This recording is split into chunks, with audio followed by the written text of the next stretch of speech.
The community is invited to join the conversation about the impact of juvenile fines and fees in a creative way through an art project. Gracie and Julie are here to tell us more. Thanks so much for being here. We appreciate you. Absolutely. Yes. First of all, tell us a little bit about the Arkansas Justice Reform Coalition and what you do there. Of course.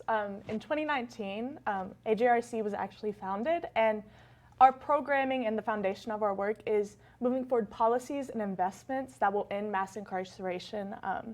And what this looks like in practice is actually community art projects and conversations. So we do direct assistance projects like warrant clinics. We recently started holding record sealing clinics as well, and we do those quarterly.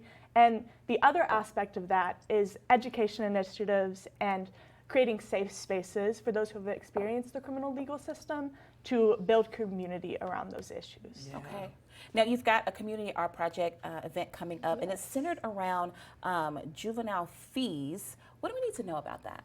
So essentially, whenever a juvenile gets in trouble, so whether it be like they're skipping school, public intox, things like that, they get fines and fees orchestrated to them.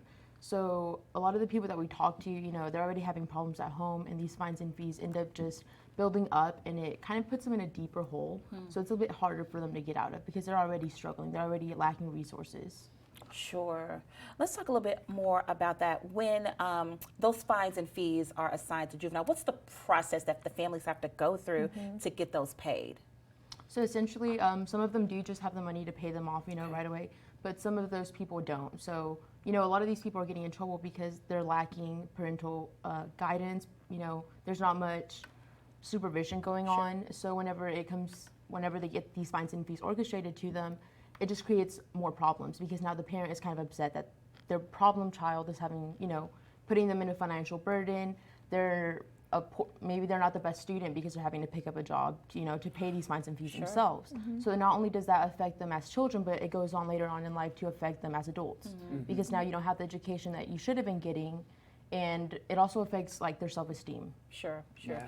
What would you say your overall goal of this particular project is? So overall, I would say that it's definitely to create a safe space in the community. And like I said before, a lot of these kids don't have that sense of community. And we're just basically here to say, we see you, we hear you, and you are more than welcome to come here and, you know, let out all your problems. And most essentially, we want to find a solution to these fines and fees and maybe a way, like a middle ground for everybody to, you know, nobody can be happy, but not everybody can be happy, but hopefully we can find a solution.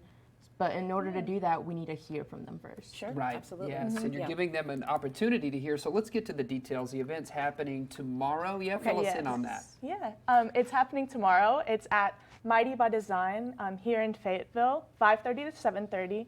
Y'all please come out. There will be free food. It'll be fun as well. You'll get to create some community art, be a part of some really incredible conversations. And I also want to give a special thank you to Mighty by Design and to the CEO and founder, Lakeisha Bradley, for allowing us to use that space as a healing space and a safe space for those who are going to come in and make some art with us. Yeah, absolutely. Yeah. Well, thank you both for joining us and filling us in. We look forward to hearing more from you. Yeah, thank you so much. Thank y'all.